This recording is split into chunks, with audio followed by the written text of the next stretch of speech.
வணக்க மக்களே, முருங்காய் துவையல் எப்படி பண்ணலாம் வாங்க பார்ப்போம். ஃபஸ்ட்டு முருங்காயில் இருக்கிற சதை பகுதி எல்லாத்தையும் ஒரு ஸ்பூனை வச்சு நல்லா சுரண்டி எடுத்துக்கோங்க. சுரண்டினோடனே இந்த தோல் இந்த மாதிரி தான் இருக்கும். நீங்கள் நல்லா சுரண்டி எடுத்துக்கோங்க.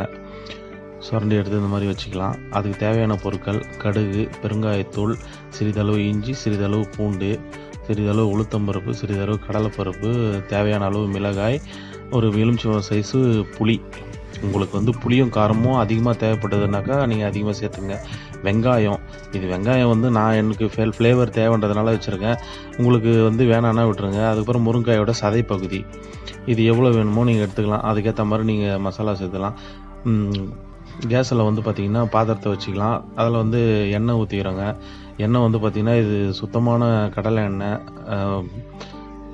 அதில் கடுகு போட்டுக்கிறோங்க. நல்லா எண்ணெய் காஞ்ச பிறகு கடுகு, உளுத்தம்பருப்பு, கடலைப்பருப்பு, அது ரெண்டுத்தையும் சேர்த்து நல்லா ஒரு பொன்னிறமாக வதக்கிறோம். அதுக்கு கூட பார்த்திங்கன்னா கருவேப்பிலையும் போட்டு கொஞ்சம் வதக்கிங்க. ஸ்மெல் கொஞ்சம் நல்லாயிருக்கும். அதனால் கருவேப்பிலையும் போட்டுக்கிறோம். நல்லா வதக்குங்க. பொன்னிறமாக வதத்தா தான் நல்லாயிருக்கும். அதில் இஞ்சி பூண்டு பேஸ்ட் கொஞ்சம் நான் நசுக்கி போட்டிருக்கேன். ஏன்னா அப்படியே போட்டால் கொஞ்சம் ஃப்ளேவர் கொஞ்சம் தெரியாது. அதனால் கொஞ்சம் நசுக்கி போட்டால் கொஞ்சம் நல்லா தெரியும். அதனால் நசுக்கி போட்டிருக்கேன். கொஞ்சம் பெருங்காயத்தூள் சேர்த்துக்குங்க. பெருங்காயத்தூள் நல்லது உடம்புக்கு. அது நல்ல கம்பெனியாக பார்த்து சேர்த்துக்குங்க. மிளகாய், காய்ஞ்ச மிளகாய், அது எனக்கு தேவையான. எங்களுக்கு நாங்கள் அதிகமாக காரம் சாப்பிட மாட்டோன்றதுனால லைட்டாக சேர்த்துருக்கோம். அந்த முருங்காயில் ஒரு லைட்டாக ஒரு இனிப்பு மாதிரியான ஒரு ஃப்ளேவர் வரும். அதுக்கு டேஸ்ட்டுக்காக புளியை நல்லா பிரித்து சேர்த்துங்க. உங்களுக்கு புளி அதிகமாக சேர்த்திங்கன்னா ஒரு டேஸ்ட் வரும், புளி கம்மியாக சேர்த்திங்கன்னா ஒரு டேஸ்ட் வரும். இந்த முருங்காயோட சதை பகுதியை கூட சேர்த்துக்கலாங்க. சேர்த்து அந்த முருங்கைக்காயோட விதை, அந்த சதை பகுதி, இது எல்லாமே நல்லா வதங்கணும், நல்லா வேகணும். அது வரைக்கும் பார்த்திங்கன்னா நல்லா கிளறி விட்டுக்குங்க. அது வரைக்கும் கிளறி விட்டுருங்க. இல்லை கீழே அடி பிடிக்கும். அதனால் நல்லா கிளறி விட்டுட்டே இருங்க. கூட அது தேவையான உங்களுக்கு எவ்வளோ தேவையோ உப்பு அதுக்கேற்ற மாதிரி சேர்த்துங்க. ஏன்னா சாப்பாடில் கலந்து சாப்பிட்றவங்க கொஞ்சம் உப்பு எக்ஸ்ட்ரா சேர்த்துப்பாங்க. இது தோசை, இட்லி அந்த மாதிரி செய்யும் பொழுது நீங்கள் கம்மியாக சேர்த்துக்கலாம். அவ்வளோதாங்க. இந்த பதம் வரணுன்னே நீங்கள் இறக்கி ஃபேன் காற்றுல ஆற வச்சுக்கலாம். ஏன் ஃபேன் காற்றுல ஆற வைக்கணும்னு பார்த்தீங்கன்னாக்கா, நீங்கள் மிக்சியில் போட்டு அரைக்கும் பொழுது ஓவர் ஹீட் ஆகும். அதனால் நீங்கள் ஆற வச்சிட்டிங்கனாக்கா அது ஆல்ரெடி ஹீட் ஆகும்.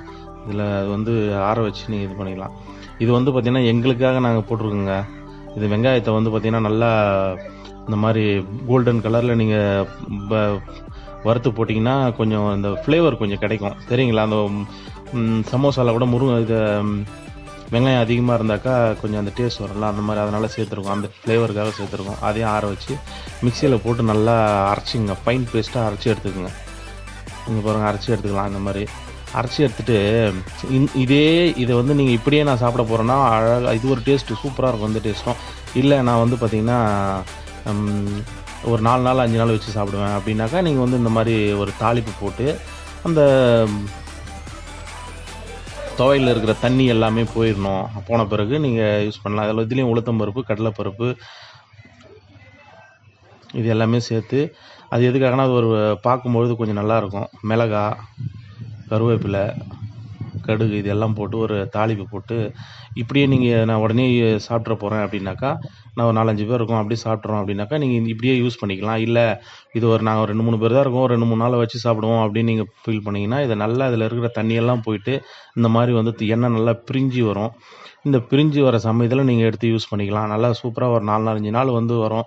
வெளியில் ஒரு நாள் 2 நாள் வச்சுக்கலாம். மற்றபடி ஃப்ரிட்ஜில் வச்சு யூஸ் பண்ணிங்கன்னா 4-5 நாள், ஒரு வாரம் கூட யூஸ் பண்ணலாம். ரொம்ப நல்லா அருமையான ஒரு பதத்தில் வந்திருக்கு. டேஸ்ட்டு அருமையாக இருக்குது. நாங்கள் சாப்பிட்டு பார்த்துட்டோம். நீங்களும் வாங்க சாப்பிடுங்க.